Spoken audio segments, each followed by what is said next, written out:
Salut et bienvenue dans cette nouvelle vidéo. Aujourd'hui, je vous retrouve pour une vidéo un petit peu différente de ce que je fais d'habitude puisque ce n'est pas à proprement parler un tutoriel, mais plutôt une vidéo pour vous présenter un plugin que je trouve plutôt sympa sur Photoshop et qui va nous permettre d'incruster des éléments en 3 dimensions comme ceci. Il n'y a pas de détourage à faire, on va pouvoir choisir l'angle de vue.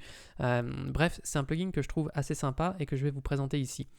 Juste une chose, le plugin est payant, enfin le plugin est gratuit, donc vous pourrez le tester, vous pourrez suivre cette vidéo sans payer. Le truc c'est que pour utiliser ces images, avoir les droits commerciaux et ne pas avoir de filigrane, il faudra s'abonner, donc soit s'abonner, soit payer pour chaque image, mais honnêtement l'abonnement est beaucoup plus intéressant que de payer pour une image, je trouve. Il y en aura pour 200$ à l'année, ça reste je trouve acceptable pour ce type de ressources, pour obtenir ce type de ressources comparé à des banques d'images. C'est plus accessible je trouve, donc moi j'ai choisi de m'abonner, mais évidemment donc vous choisirez vous de votre côté si vous voulez vous abonner ou non. Honnêtement, si c'est juste pour un usage personnel, ça vaut pas le coup de s'abonner. Si c'est pour un usage professionnel, ça peut valoir le coup.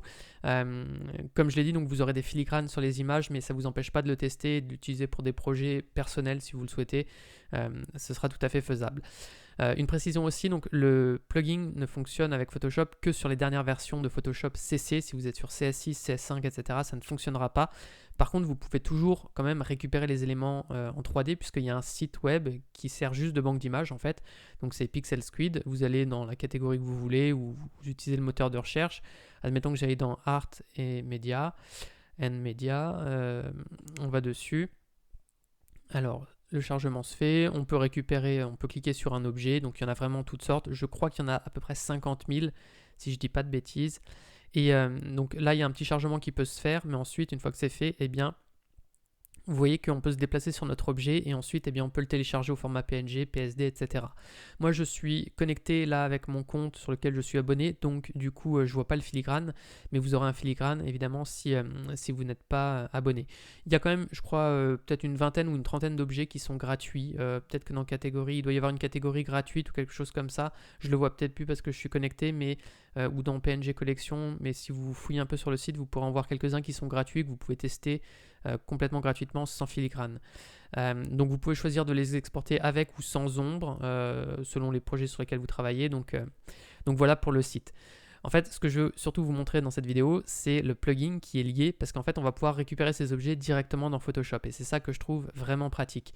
Donc moi, je vais supprimer mon objet ici. J'ai ouvert cette photo dont je vous ai mis le lien en description si vous voulez suivre cette vidéo avec moi. Le camion que je vous ai présenté, c'est une image qui est gratuite en fait. Donc vous pourrez la télécharger pour suivre le tutoriel, enfin pour suivre cette vidéo avec moi. Ce qu'on va faire, c'est qu'on va aller dans module externe ici, on va cliquer sur voler des modules externes et ça m'ouvre la fenêtre ici de plugin. Vous ne la retrouverez pas dans fenêtre ici dans plugin, il faut vraiment passer par module externe pour l'ouvrir.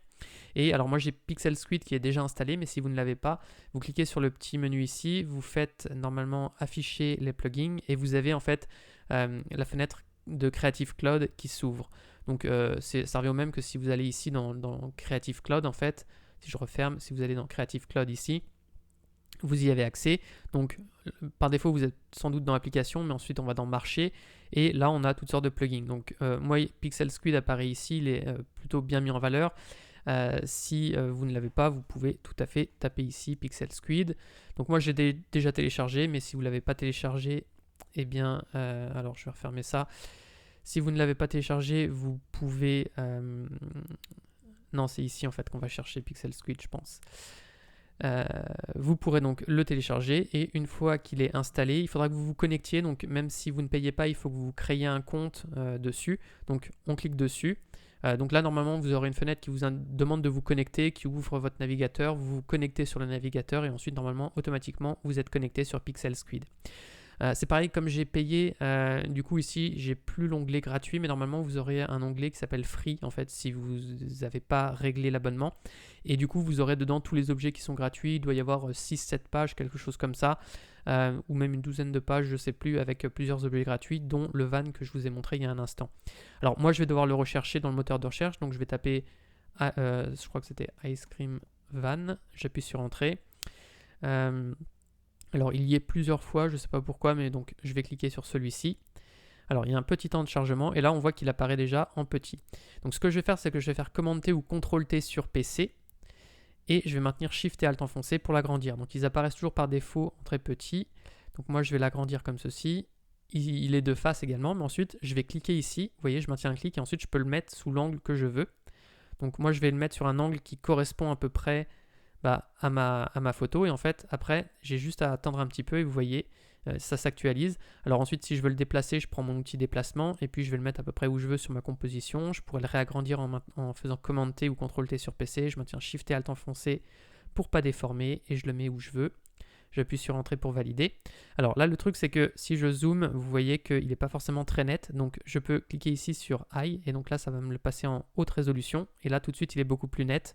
On voit si je reclique ici, là il est net, là il devient vraiment trouble, donc évidemment on a tout intérêt à cocher cette case.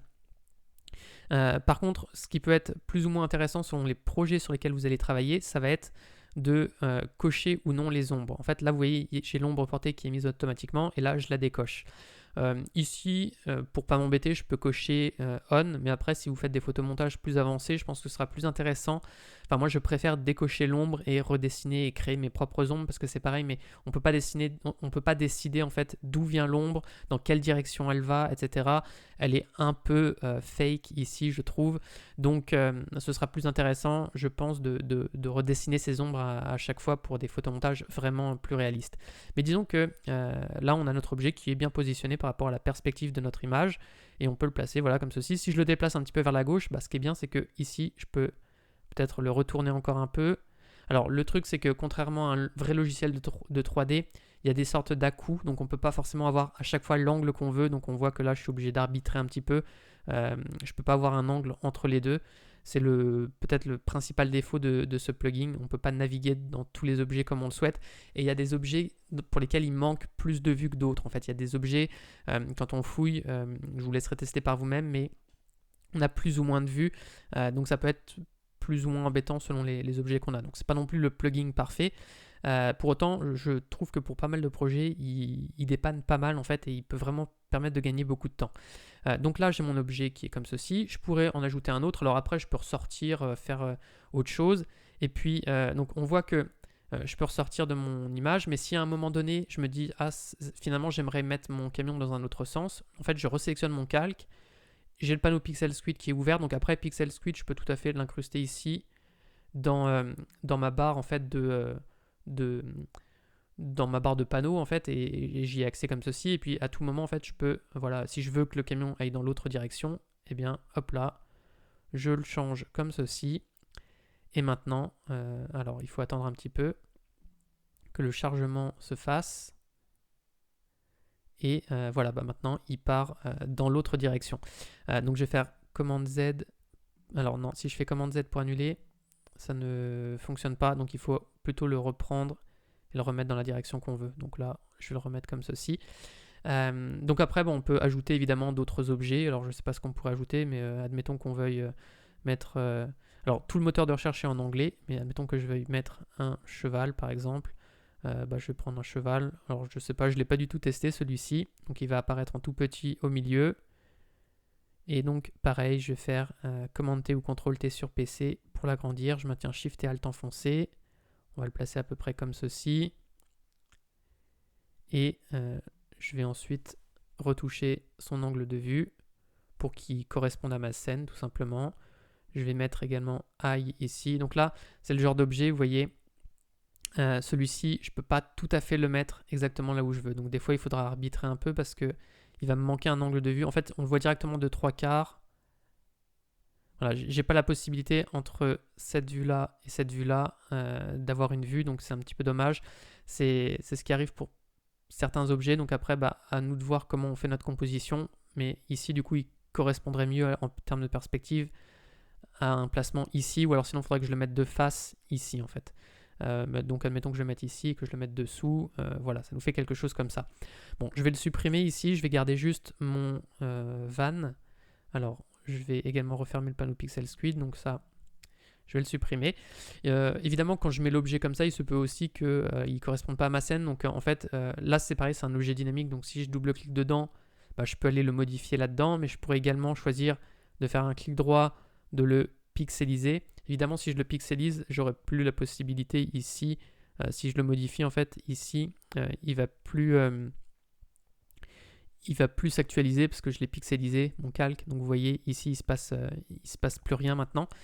C'est tout à fait normal. Donc si je fais commande Z, j'annule la pixelisation de mon calque, je garde l'objet dynamique, donc c'est plus intéressant pour continuer de l'éditer.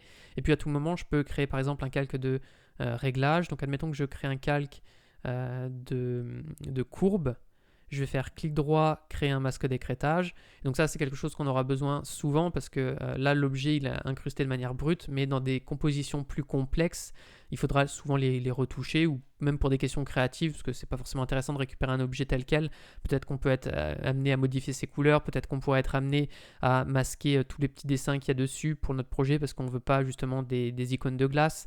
Donc l'intérêt, ça va être pas d'utiliser les objets tels quels, mais de les retoucher, de les retravailler en profondeur, limite des fois à ce qu'ils soient méconnaissables, mais disons que ça nous fait des bonnes bases.